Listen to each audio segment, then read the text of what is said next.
Or you! Yes, you!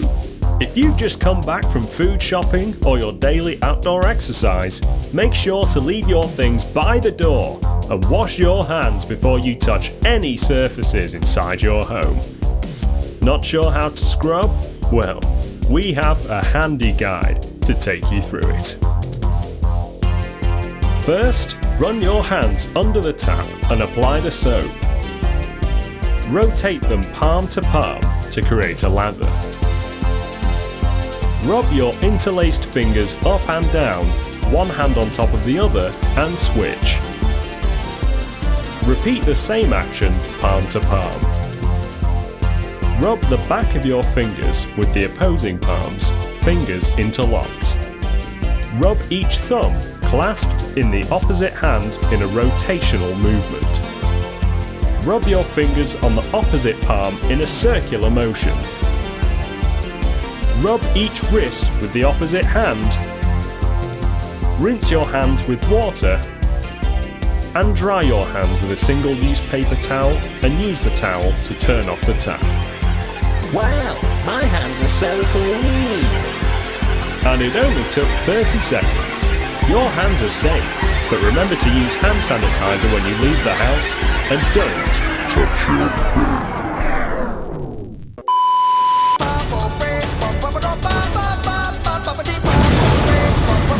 Good morning, it's 3 PM. I'm your host, Mr. Undiagnosed. Don't worry, I don't have it yet.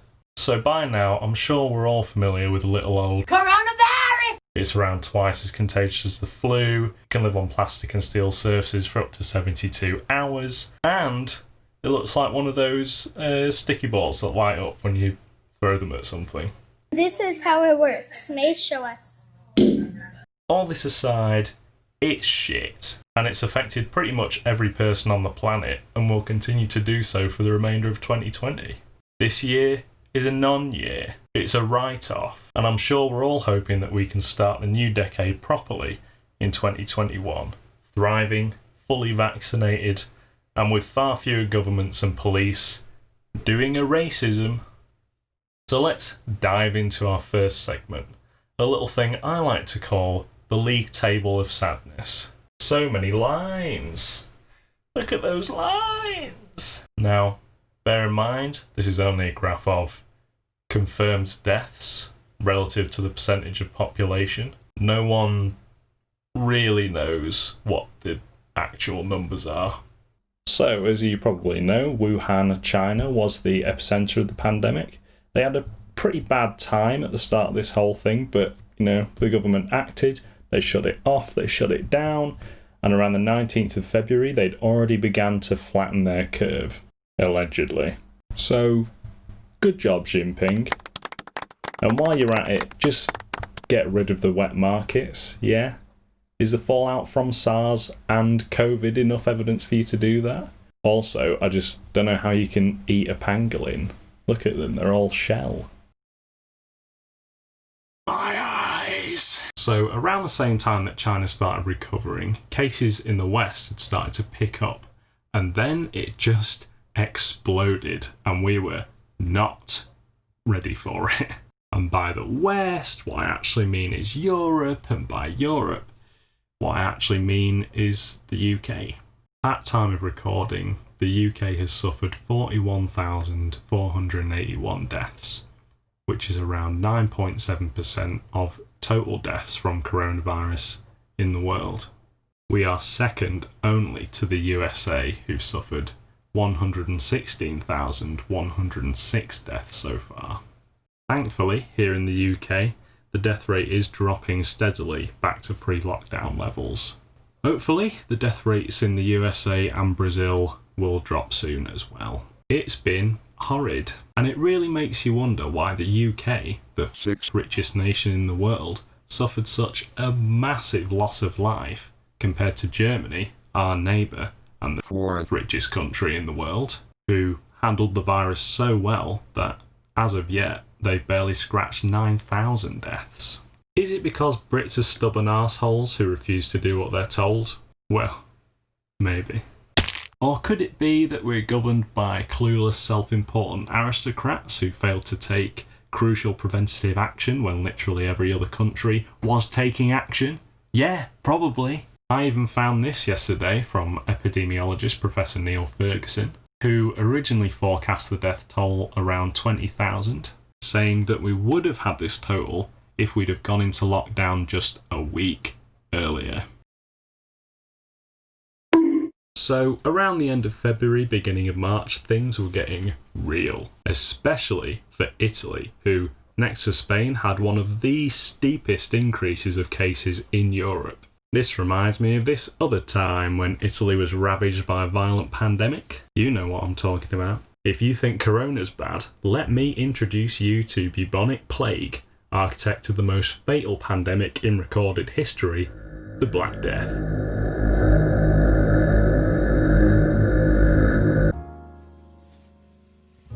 For those of you wondering whether this video is turning into some kind of medieval history essay, the answer is yes. Yes, it is. But you came this far, so why don't you stick around? You might even learn something.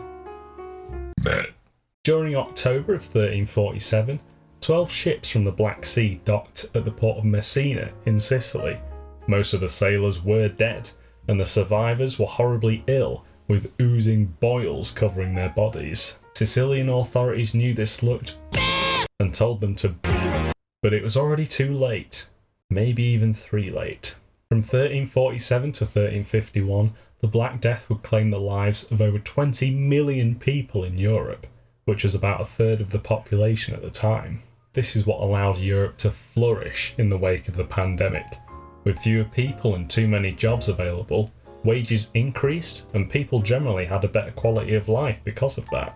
As the spread of the plague continued into 1377, the small Venetian port of Ragusa, modern-day Dubrovnik, was implementing a newfangled disease control system they would call Trentino, meaning 30 days, in which the mandatory isolation of seemingly healthy sailors would determine as to whether or not they were actually disease-free. This was a massive step forward in understanding how pathogens spread, in a time when common medical practice was to bleed out your patients with leeches, as it was believed that many diseases were caused by an excess of blood in the body. Over time, Trentino became Quentin Quarantino, or 40 days, which is where we derive the English word quarantine, and films like Reservoir Dogs. Did you know that the first recorded instance of bubonic plague was around 224 BCE in China? They just keep rolling out the hits, don't they? Fast forward 643 years to June 2020, over 1 billion people are still self-isolating globally, and quarantine is very different to the days of the plague. But what about those who choose voluntary isolation? From society, from people, from life? I'm talking about hermits. I like to think that hermits fall on a kind of spectrum of various hermish qualities, if you will.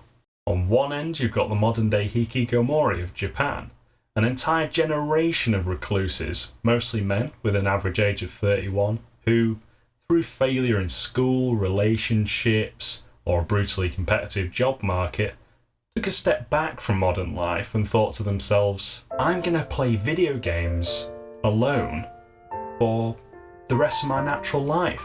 And power to them. I would if I could. True kings, heroes of our time. At the centre of the spectrum, we've all seen them.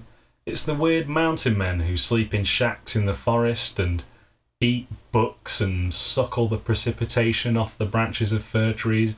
Blah, blah, blah. You're boring. Cancelled. Next. At the other end of the spectrum, we have holy people. Ascetics, nuns, monks. These people fast and take long vows of silence, believing isolation from mankind to be the holiest and truest method of serving the gods. In the Setis,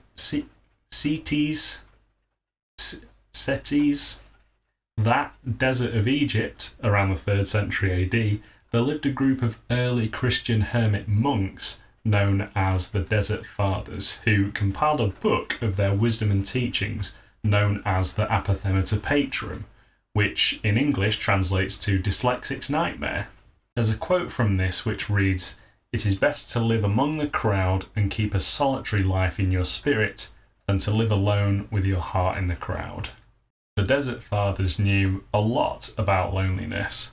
The Apothegmata is filled with vivid insights and experiences of solitude that neither you nor I will ever truly understand. But I think we can all understand this. These people devoted their lives to the practice of solitude so that they might serve a purpose higher than themselves. If isolation has been getting you down, just remember that a crusty old man from 1700 years ago chose to do this for his entire life. In the developed world, we have supermarkets, internet, and running water, and the Desert Fathers probably had to shit in a hole and eat weeds. The least that all of us can do is to be smart and stop the virus from spreading. If you're sat at home feeling helpless and you're eager to do your bit, here's a list of UK and international charities and institutions who are busy giving aid to the victims of COVID-19. And in light of very recent events, here is a list of Black Lives Matter approved charities and organisations that you can donate to. Props to all of the essential workers out there and the real ones at the NHS. What a sterling performance, sunshine. I worship you. So as we all stare timorously down the barrel of the second half of 2020, think about all the things you've wanted to do with your free time at home but haven't got round to yet. Because until you retire, you may never get an opportunity like this again. And that sucks. So read those books, play those games, and finish that video about coronavirus that you should have done weeks ago before so many things changed and now nothing in the script you wrote for this is relevant anymore. But at the same time, you shouldn't feel like you have to be productive during isolation at all. Maybe all that you really need to do is just relax.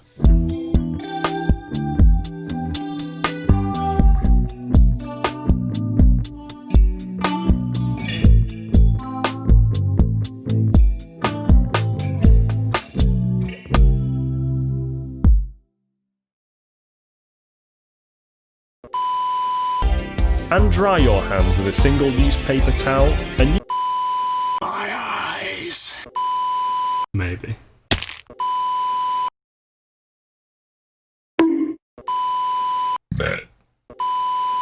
In China.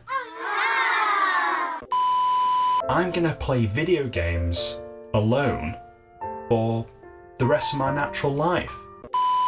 Shit in a hole and eat weeds. I'm your host, Mr. Undiagnosed.